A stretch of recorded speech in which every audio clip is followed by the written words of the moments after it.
Hello मेरे प्यारे बच्चों और मेरे प्यारे मित्रों। आज जरूरी जानकारी में आज का विषय है सत्य क्या है, पार्ट 2। मैंने सत्य क्या है पार्ट 1 भी बनाया था। आज मैं बता रहा हूँ सत्य क्या है पार्ट 2। लेकिन ध्यान रखिएगा आप लोग कि मैं इस बार सत्य पर कोई लेक्चर नहीं देने वाला। मैं आपको बचपन में कही गई एक स्टोरी सुनाऊंगा और उस स्टोरी को सुनकर आप समझ जाना कि सत्य है क्या।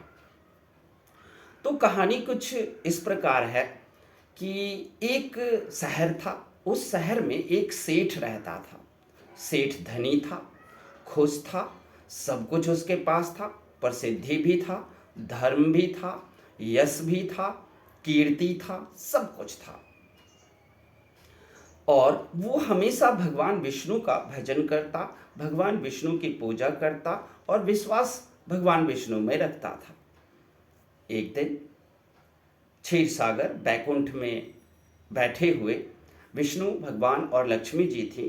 लक्ष्मी जी ने भगवान विष्णु को कहा कि ये जो सेठ है वो आपकी बहुत पूजा करता है, लेकिन मुझे लगता है कि नहीं, इस ये धनी है, पैसा है, इस खुश रहता है, तो शायद ये सच्ची मुच्ची का नहीं, बस कोई दिखावा कर रहा है कि आपसे इसको प्रेम है और आपकी पूजा करता है। भगवान विष्णु ने कहा तो ओके, हे देवी, आप चाहो तो इसकी परीक्षा ले सकते हो।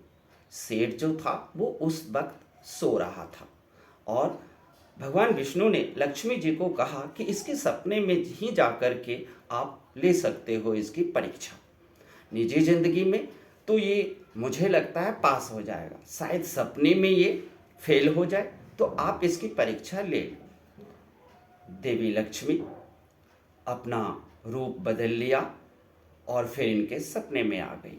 सपने में आकर उन्होंने बोली कि मैं धन की देवी लक्ष्मी हूँ और मैं तुम्हारे पास रहते रहते थक चुकी हूँ, इसलिए मुझे यहाँ से मैं जाऊँगी और मैं तुम्हारे पास अब नहीं रहूँगी। सेठ ने सपने में ही कहा, नहीं देवी, हे धन की माँ, आप हमारे पास से ना जाओ।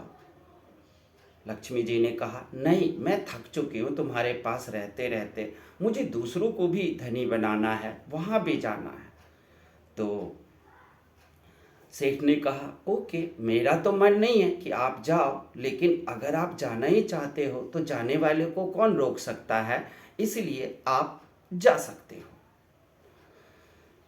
धन की देवी वहाँ से गई और उसका धन खत्म हो गया। वो अब जो है वो धनी नहीं रह गया। फिर लक्ष्मी जी दूसरा रूप धारण करी और फिर वो कीर्ति यानी कि यश बनकर आई।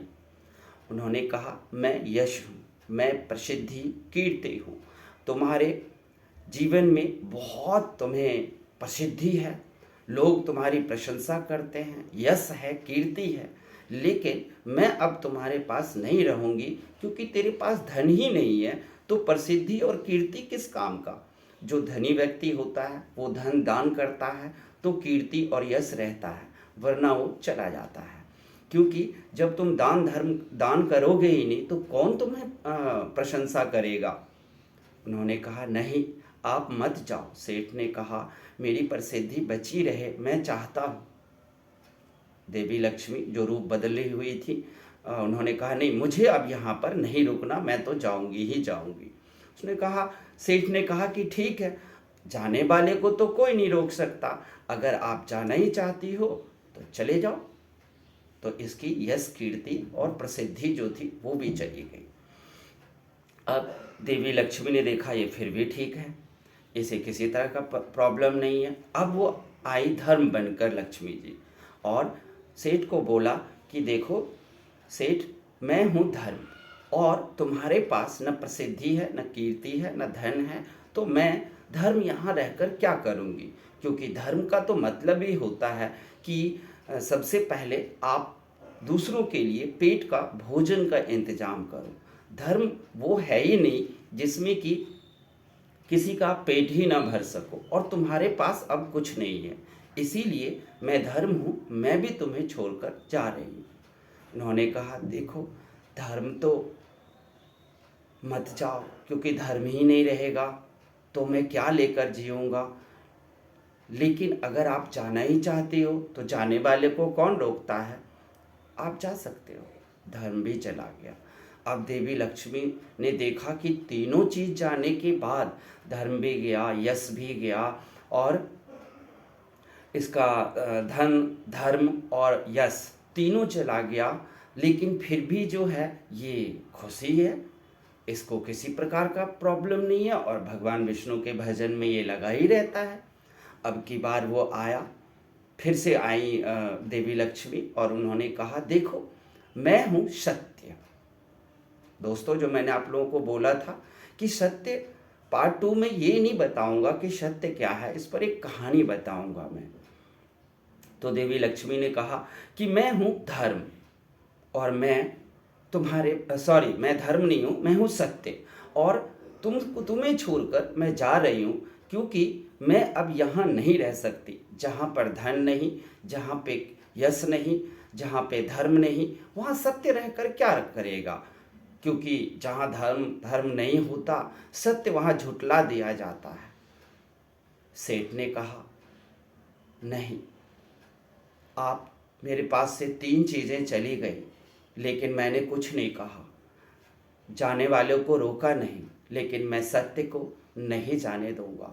आप हमसे घोर तपस्या करवाओ, आप हमें कुछ भी करवाओ, मैं सत्य को नहीं जाने दूंगा। मैं आपके पांव पर गिड़गिड़ाता हूँ, मैं आपसे भीख मांगता हूँ कि हे सत्य तुम ना जाओ, क्योंकि अगर धन ना रहे, यश ना रहे, धर्म ना रहे, तो भी मैं कोई न कोई भगवत भजन का मार्ग अपना लूँगा। सत्य के सहारे, सत्य के सहारे मैं अपने जीवन को एक रास्ता बता दूंगा। सत्य के सहारे मुझे जीवन का मार्ग मिल सकता है, और उस मार्ग के सहारे भगवत भजन, विष्णु का भजन करते हुए मैं पूरी जिंदगी काट सकता हूँ।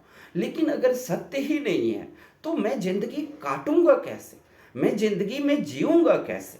मैं तो सत्य के बिना अपाहिज हो जाऊंगा, मेरे पास सत्य नहीं रहेगा। मैं किसी भी हालत में आप सत्य को नहीं जाने दूंगा। देवी लक्ष्मी काफी प्रसन्न हुई, उनकी बातों को सोचकर, सुनकर, वाह क्या इंसान है, और वो परीक्षा में खरा उतराए, ये बिल्कुल सत्य के पीछे है। उन्होंने कहा ठीक है, तो सत्य मैं यहीं पर रह जाती हूँ, मैं कहीं नहीं जाऊँगी। ओके, बहुत खुश हो गया वो व्यक्ति, और सत्य के साथ वो जीने लगा। अगले ही दिन देखता है कि धर्म पहले आ गया और कहा आपके पास सत्य है, और मैं धर्म छोड़कर कहाँ जाऊँगा, आपको सत्य के साथ ही धर्म रहेगा। अगले दिन उन्होंने देखा कि यश भी आ गया। अब फिर से उसकी प्रशंसा और प्रसिद्धि बढ़ने लगी। यश ने कहा कि नहीं, मैं आपके पास ही रहूँगा, क्योंकि जहाँ सत्य है, धर्म है, वहीं कीर्ति और यश है। अगले दिन उन्होंने देखा धन भी आ गया, और धन ने कहा जहाँ यश हो, कीर्ति हो, धर्म हो, सत्य हो, वहीं तो धन को रहने में मज़ा आता है, क्योंकि धन का कभी भी अपव्यय नहीं किया जाता है। अगर कहीं पर सत्य, धर्म और यश है तो धन को सही रूप से कोई भी प्रयोग करता है, अगर उसके पास धर्म, सत्य और कीर्ति है तो इस तरीके से देखा आप लोगों ने कि जब सत्य था, सत्य पर हम लोग चलेंगे तो सब कुछ एक न एक दिन आ जाएगा। लेकिन आप धनी हो, बहुत प्रसिद्ध हो, आप देखते हो दुनिया में बहुत सारे लोग इतने फेमस हैं, इतने सारा धन है, लेकिन उनके अंदर सत्य नहीं है, तो उनका जीवन आप अच्छा नहीं देखोगे। वो सत्य नहीं है तो धर्म, यश और धन के साथ वो एक बीमार, एक मतलब एक रुग्ण जीवन को जीते हैं।